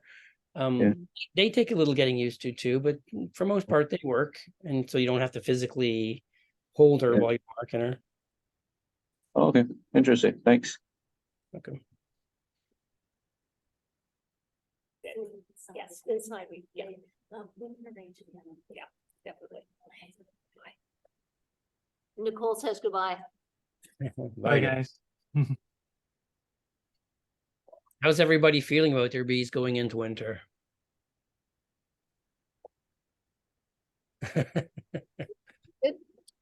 Ask me in the spring. Or at least, is anybody feeling like we should prepare for winter? or we're still all in summer mode? Yeah, there was a question on one of the beekeeping forums. I don't know, the Southern Ontario beekeepers or beekeepers of Eastern Ontario and Western Quebec, and one of the lady was asking, I'm pulling my honey supers, but there's a bit of a flow on. Should I put the supers back on? And one of the answers from an experienced beekeeper, who I tend to agree with, he was like, no, this is the time of year we're taking honey off. This is not the time to be putting supers on. We're going into winter prep now. But there will be some people, sometimes commercial beekeepers get burned by, we call it chasing that last fall flow. And you got to be careful that when you're chasing that last little bit of honey, that you leave yourself time to prep, especially if you're feeding. If feeding's part of your management and you go too far, then you're making it harder for the bees to dry that feed down and get it stored.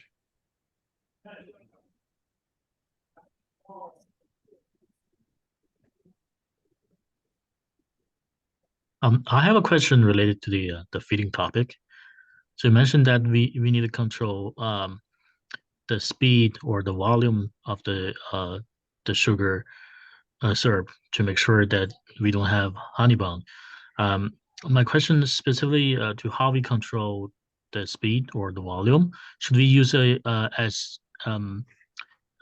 we use a smaller container and continuous filling it up, or just to keep it like in a lower frequency, that we just fill up one bottle or one bucket and then wait a few days and feed another one, or just control the size of the feeder. I mean the opening of the size of the feeder, just so to only allow a small amount of bees to get it. I would use like, say if I have a feeder of 6 liters, which is the white plastic box that you can buy at the store, or the blue New Zealand feeder, I would say just pour 2 liters and then wait for like 5 days, then go again. Okay. So instead of putting the whole 6 or 8 liters, whatever the quantity is, and then waiting 2 weeks, just do 2 liters, wait 3-4 days. You will notice that maybe they take it in 2 days, but then give them 2 more days or 3. Then put two more liters. Also, try to half the hive. See if it's like really heavy, then you don't even need, or maybe stop feeding. But that's what I would do. But if you have a hive that is so light, you can lift it with one hand. Maybe just do the first 2 rounds like heavy and then slow the pace. Got it.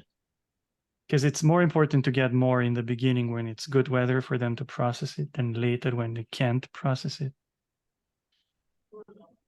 Okay. Yeah. Thank you. Yeah, no worries. Yeah, like, Alin, when I was adding my honey supers on this weekend, or this weekend, Sunday, Monday, I did it. Lost track of time. When I was putting my honey supers on with my bee escapes, because I'm used to running singles, but I had a couple of doubles. I went into one colony where the bottom box, they were storing a fair bit of nectar down there, and the queen had brood on every other available frame. She had nowhere else to lay.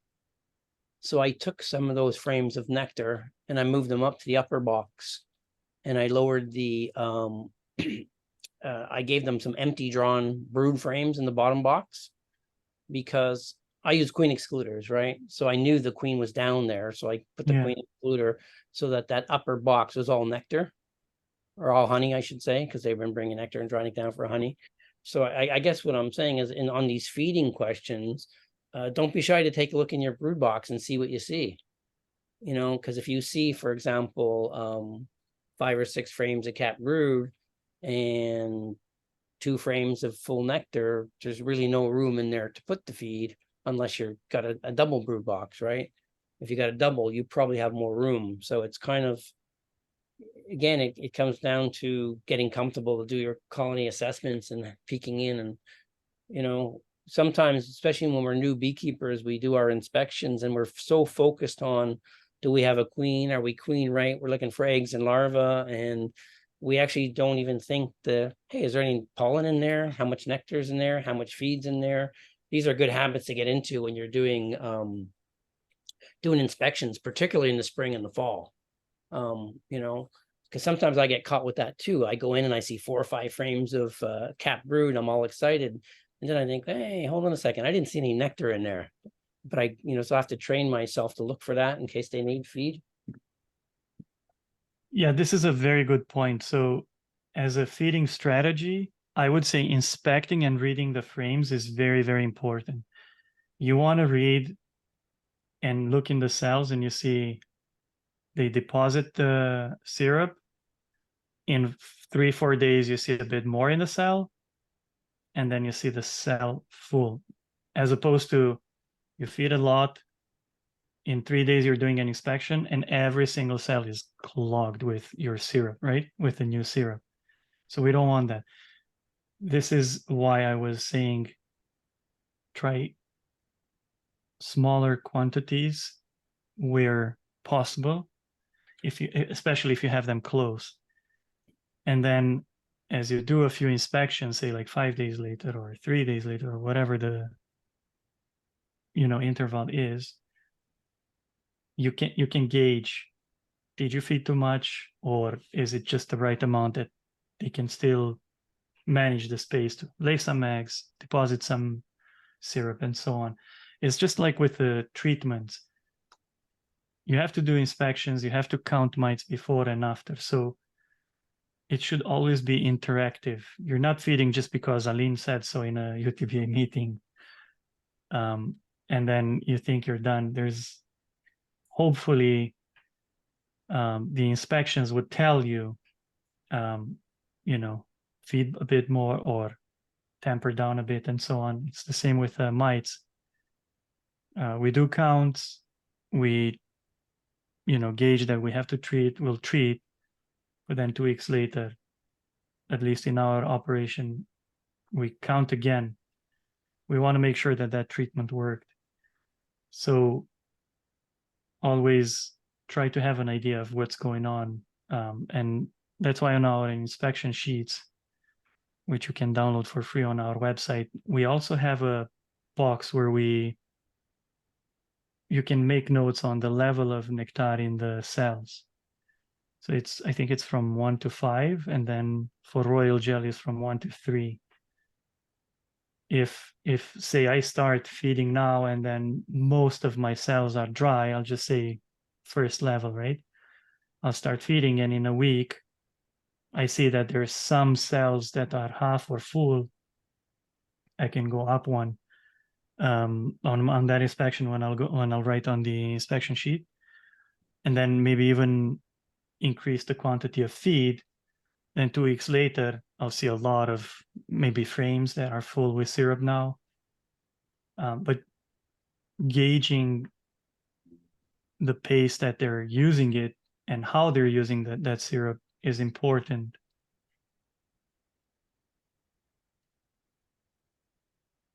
Yeah, one of the other things we were touching on there, Alin, then we got sort of sidetracked, is when someone was asking the question about using the mason jars, and you were saying you put it on top, so your top bowl, and someone mentioned the Boardman feeder. The Boardman feeder is what's also known as an entrance feeder.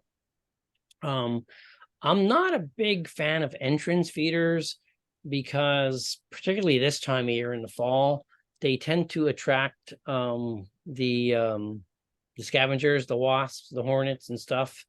So yeah, I'm not a big fan of having feed sort of on the front entrance. If I had a Boardman feeder, I would just take it out of there's 2 parts. I would just take the mason jar with the holes and put it over it and throw a box on top of it. So aside from creating this robbing effect, the fact that you have the mason jar in the center on top of the hive makes it more accessible. They don't have to travel all the way down to the entrance if it's, early morning, cold nights, and so it's right there. They can just use it and use it and use it. So it has a few advantages, but then again, you have to have an extra box to put around it, but it works well. So I highly recommend it. And it's a good way of just knowing, they did 1 liter in, 3 days or so. So no need to guess the quantity. It's right there, right? You know what quantity you put on, and then you can easily check when it's gone. Kind of one of the same reasons why I kind of view the fondant as an emergency feed, because when they do eat it, they're eating it kind of very late winter, early spring, when they're starting to break cluster. By putting fondant on top of those frames, you're kind of forcing them to break cluster to go get it, as where syrup and honey is in the frame where they really want it. I mean, that's where feed belongs.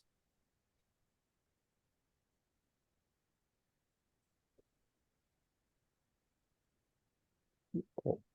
So, any other questions? Any other topics anyone wants to go on? I have another question. So, talking about the single brood box.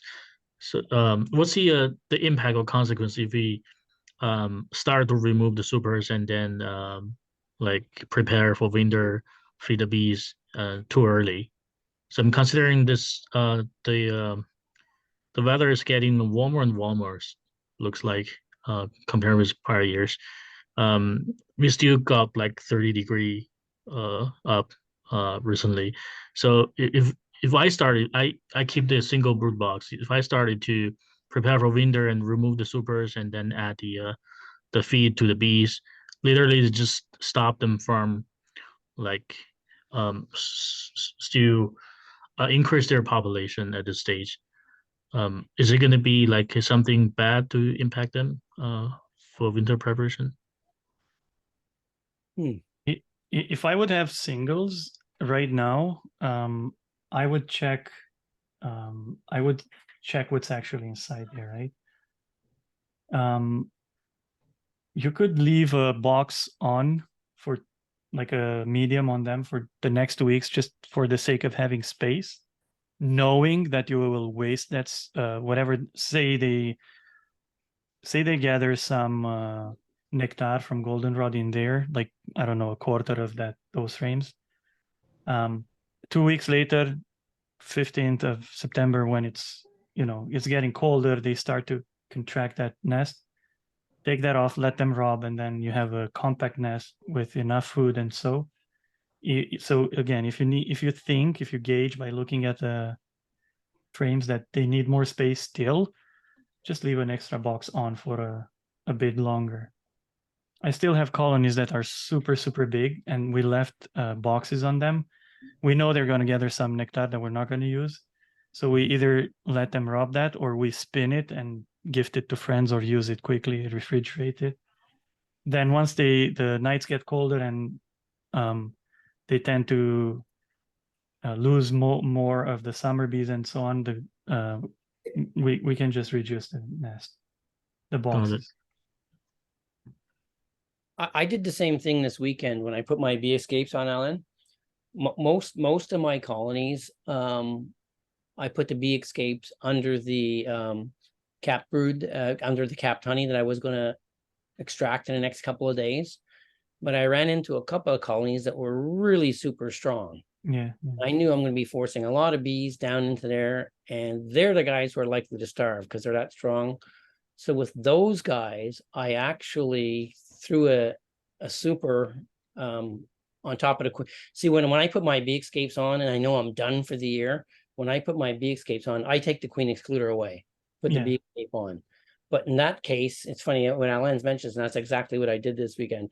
On the ones that were really big and strong, I put a drawn honey super on top of the queen excluder. Then I put my bee escape and take that honey. So my thinking was, if there's a strong enough flow on and they happen to bring in some more nectar and store it, fine. If it gets capped, that's wonderful. If it doesn't, I'll probably pull it off and leave it in the yard and let them rob it out. But that way, accomplishing two things. I'm sort of hedging on the starvation, but giving them more room for a really strong colony. And these are all things that are kind of a lot to take in, and that you kind of, you learn the hard way as you go along. Jerry, it's very important to also keep in mind that because it's so hot now, as I had, you can have swarms, right? So allow them that extra space where they feel comfortable instead of feeling too crowded and then taking off. Got it. So just try to read the population, the stores, and then give them room, take room off, Yeah.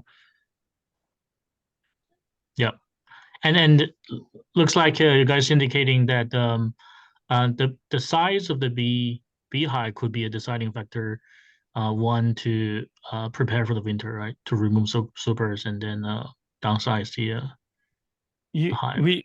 We try to keep the the size of the colony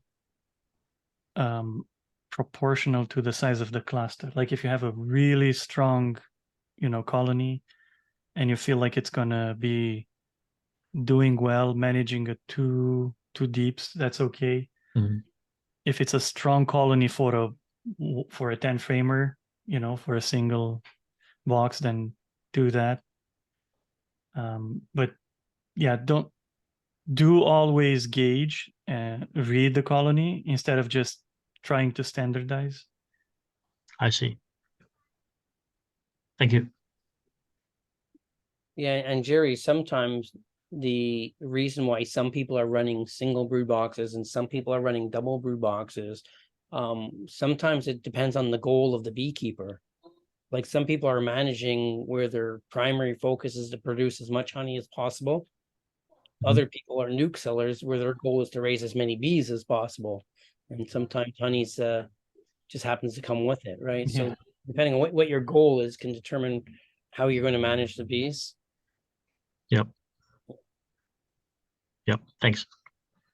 We have a question here in the chat. It says, what do you think about using an additive like Hive Alive when feeding?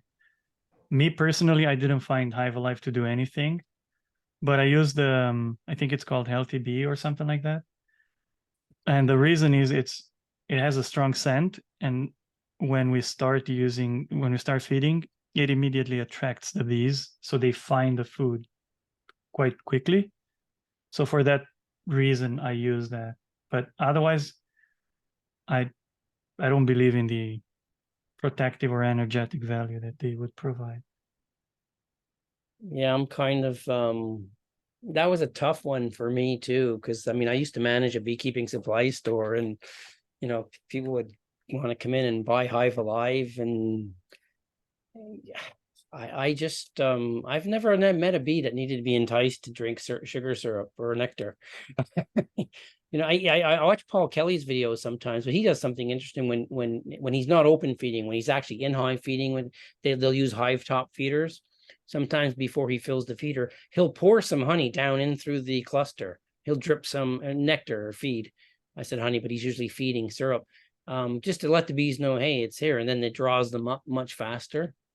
But yeah, it's again, there's I never want to talk badly about any other product, but it's part of my nature too. I'm kind of I'm kind of that mindset, I get my sort of energy and stuff from my food. I'm not really into supplements and stuff, so I have a hard time with things like Hive Alive and Honey Be Healthy. But having said that, I know people who swear by it. I have beekeepers I know who use it. They like it. It could be that there's a location where there's some deficiencies in terms of nutrition, but if you have a good location with varied forage, you shouldn't need it. Like it's much like the pollen patties. That becomes a contentious issue with beekeepers in Ontario too, is that for the average beekeeper in Ontario, we get a pretty good pollen flow pretty early and stuff. For the average hobbyist backyard person who has a few colonies, you probably don't have to ever put in a pollen substitute or a pollen patty. For people like us who are taking our big strong colonies and tearing them apart to make more bees, sometimes we feed pollen substitute because we're managing much more aggressively. So that's why I find it a little confusing sometimes for the newer beekeepers when they're hearing guys talking on forums about buying pollen patties and throwing it on, and then people think, oh, I should be putting pollen patties on. Not necessarily. Yeah, definitely for Southern Ontario, it starts in March. We get pollen, right? Lots in April, and now in September, quite a lot. So no rush in terms of protein patties. Yeah, I have frames of pollen in many of the hives. This is a good year, maybe better than previous 2 years in terms of pollen, but yeah, I don't think we need to supplement soon. You can actually cause more problems. I mean, when I was sort of on the early learning curve, I fed pollen sub very early in the year. Got an unseasonably warm season, got pollen sub early. I had these big monster colonies, and as soon as it was warm enough for them to fly, they were swarming like crazy. So basically, I had them too strong before the main flow, and so the money that I invested into that pollen was just flew away because, you know, sometimes you can do too much. Right? But Yeah. is that a good idea if you want to split? Pardon me? It's not a good idea if you want to split? Well, it is, but you know, it takes a little bit of finesse and skill to get the timing down pat, right? Yeah, I mean, my mistake was doing it a little too early, being a little too aggressive, right? But yeah, if you're doing early splits, it doesn't hurt to give a pollen patty to your split. Because one thing you'll find out very quickly is that they'll only take it until natural pollen's available. And then they start ignoring it and taking natural pollen. But I'll comment. Yeah, go on. Sorry. Yeah, no, that's pretty much it. Yeah. I wanted to say in relation to the splits, it would be better for us in this area to actually split when the swarm season starts, because you're going to give a better chance to that split, because at that time they will have resources. So if you're a hobbyist and you have 3, 5 hives, even 10, end of April is the best time, or end of April, beginning of May, like say 25th April to, you know, May 10th. It's great for splits, right? It's the natural time where they ramp up for swarming. So if you could do that, then you're providing the new split with all the opportunities in nature, right? You could force it to be a bit early, but then you have to chase earlier queens, maybe import and so on. So you introduce a lot of extra factors. For us here, I would just wait for beginning of May and do a split then, when we know we have drones, we have resources, everything is abundant, good weather as well. So Okay, thanks. All right. Maybe we should wrap up. all righty, guys, thank you very much. Yeah, definitely. Thank you both. That was great. Thank you so much. Pleasure. Yeah. Yeah. Good night, everyone. Bye. Good night. Bye bye. Good night, everyone. 10 and then